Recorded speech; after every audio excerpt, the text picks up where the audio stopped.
"You call this a presentation?" he sneered, flipping the folder across the room. "It's garbage. Don't waste my time with this amateur nonsense." The entire boardroom fell into a dead silence. I stood frozen, every eye on me as my carefully printed pitch papers fluttered to the floor. Then it happened. As I bent down to collect my documents, my phone slid out of my coat pocket and clattered beside the folder. And then came the voice, loud, clear, on speaker. "Serafina? We have an offer of 800,000 euros for you." Hi, everyone. My name is Serafina Keller. I'm 32, and I've worked at Farrowworks design firm for the last 9 years. The man who just threw my presentation? That's Dorian Lang, senior partner. Ego the size of Texas, vision the size of a teaspoon. For the past 6 months, I'd poured my soul into a sustainability architecture pitch meant for a European investor panel. It was innovative, ambitious, and totally mine. But Dorian had been undermining me for weeks, silencing me in meetings, stealing credit, mentoring me by cutting me off. I stayed quiet. I played the long game. But the moment that voice came through my phone, everything changed. Dorian went pale. The others straightened. My hand paused midair. I looked up, slow, deliberate, and said, "Oh, I wasn't wasting your time. You just weren't worth mine." And that was the moment the room flipped. Dorian's mouth opened, but nothing came out. I stood slowly, papers in hand, and slid my phone back into my pocket. The room, the same room where I'd once sat quietly in the corner taking notes, now felt like a stage, and I was dead center. But let me take you back.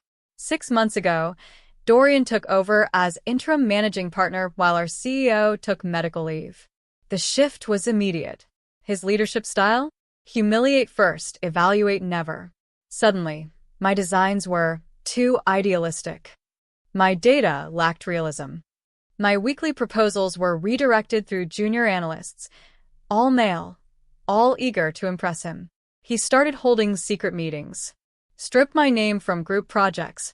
Clients I had nurtured for years? Suddenly, he was calling them behind my back. And I let it happen. I played polite. I smiled through gritted teeth. But behind the scenes, I documented everything. He didn't know I was secretly consulting with a firm in Rotterdam, that they had seen my green architecture portfolio and flown me out, that they had been quietly building an offer, a huge one, contingent only on the successful pitch I had just delivered. The one Dorian thought was garbage. He hadn't even let me finish before he trashed it in front of the board. But he'd just heard the result of that trash echo from my phone. What he didn't know was that this wasn't just an offer. It was a declaration of war. And I already knew which move was next.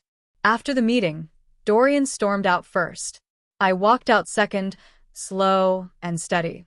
And every eye in that boardroom followed me. But let me tell you how bad it got before that day.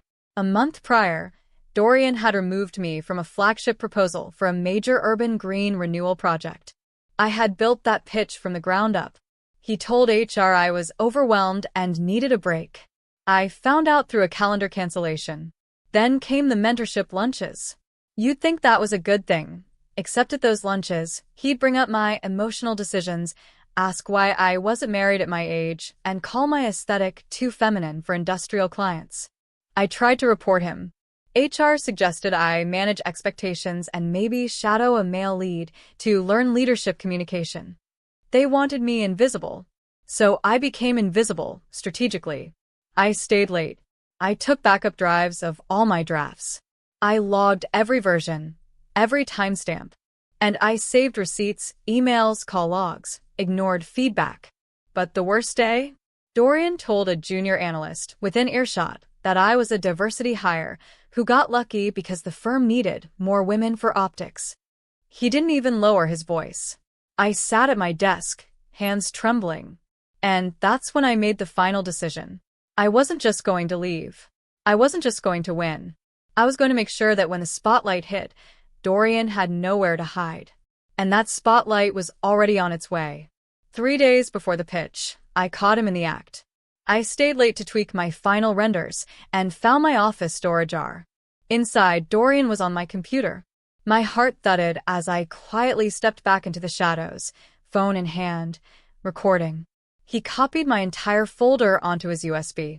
He glanced around, smirked at his own reflection in the dark monitor, and whispered, "She's good.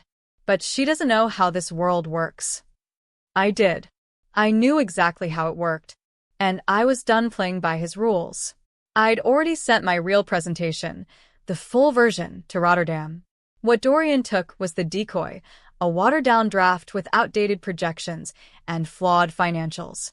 I had changed the file names just hours before. And the renderings? All included time-stamped metadata with my digital signature, proving authorship. Still, he was cocky. At the official board pitch, he introduced the project, my project, as his. He used my phrases, my concepts, even my story. But halfway through, he started stumbling. The projections didn't match the slides. The render overlays were misaligned. Someone from the investor panel raised a question, and Dorian froze. Then someone else asked, "Where's the designer?" And before he could answer, my phone, the one in my coat pocket, buzzed again. This time, the voice said, "Serafina, your file was perfect. We're moving forward." I slowly stood from the back of the room, and every head turned, including his. He blinked, as if seeing a ghost. I walked down the aisle between board members, heels tapping like a war drum. Calm. Measured. I didn't even look at him. Instead, I turned to the panel and said, "The file Mr. Lang presented was an early draft. The final proposal, the one you approved, is in my name. Authored, signed, and submitted directly. I can provide the full log if needed." The Rotterdam delegate nodded slowly. "We'd appreciate that." Dorian looked like he might faint. His hands trembled as he flipped through the fake packet. He knew I had set the trap, and he stepped in with both feet. But I wasn't done. That evening, I uploaded the screen recording of him stealing the files to a private portal, addressed to HR and legal. I attached timestamps, emails, and statements from junior analysts I'd mentored, all of whom had stories of Dorian's mentoring, too. I didn't shout. I didn't threaten. I simply filed everything, signed it with a polite note, and blind copied the board. Then I met with Rotterdam on Zoom. We finalized the offer, €800,000, full relocation and creative control. They even offered to fund a team of my choosing. I smiled. And right before I signed, I made one more move. I emailed Dorian the photo of my acceptance letter. Subject line: "Thank you for the inspiration." I never received a reply. But the next day, I received something far better. An emergency summons from HR. For him. The HR hearing was scheduled for Monday. I showed up early. Dorian, surprisingly, arrived late, flustered, red-faced, clutching a half-buttoned coat, and no legal rep. They asked him directly, "Did you present Ms. Keller's work as your own during the investor meeting?" He stammered. I was overseeing the project. I was simply representing the firm." I slid the USB across the table. "Here's the recording of you copying my files without permission. Dated, time-stamped. The file you presented was doctored, but you missed a few things, like the embedded signature. And the tracker code I planted in the PDF. It led directly to your company email. That file pinged twice from your address.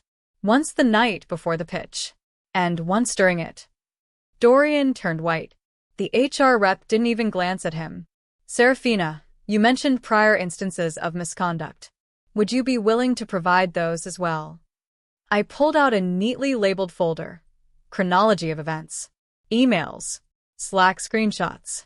Statements from juniors. A short note from a former client Dorian had attempted to poach. They flipped through it in stunned silence. By the time I left, I didn't feel triumphant. I felt free. Rotterdam confirmed my relocation packet. A flight was booked. I'd quietly cleared out my office that weekend, knowing I wouldn't return. But just as I walked toward the elevator, I passed the glass-walled boardroom again. Inside, Dorian sat alone, and someone was handing him a letter. I didn't need to read it. His face said everything. The news spread fast. By the time I landed in Rotterdam, my inbox had erupted. Subject lines like, "What happened to Dorian?" and "We owe you an apology," flooded in. Apparently, after HR completed their investigation, Dorian was forced to resign, effective immediately.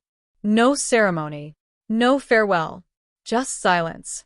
But there was more. The firm issued a quiet internal memo admitting a breach of ethical conduct involving project ownership. It didn't name me or him, but everyone knew. A few former coworkers messaged me privately. One junior analyst wrote, "We watched you carry this place for years while he got the praise. You were the only one who never talked down to us.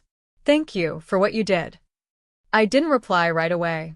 I just stared at the message. It hit harder than I expected, because for so long I had convinced myself to endure it, that being quiet was the price of staying in the room. That eventually, my work would speak for itself. It never did. Not until I made it scream. And the final twist? 2 weeks later, a recruiter forwarded me a resume. It was Dorian. He had listed my project in his portfolio. So, I did something I didn't expect. I replied to the recruiter with a link to the HR memo and attached my authorship certification. No anger. No insults. Just facts. The job offer disappeared. And Dorian? He messaged me that night. Just one line. "Why did you do this to me?" I stared at it and hit delete. It rained the night I moved into my new apartment overlooking the canals. Boxes lined the walls, but I didn't rush to unpack. I sat on the floor, wine glass in hand, staring at the lights dancing on the water. For the first time in years, I felt something I hadn't even realized I'd lost. Quiet. Not silence, that dull, heavy hush I'd known for so long, the kind that smothers your voice before you even speak. No, this was the quiet that comes after a storm, the kind that feels earned. The job in Rotterdam? It was everything I'd dreamed of. Creative control, respect, a team that listened. But the most surprising thing wasn't the salary or the office or even the view.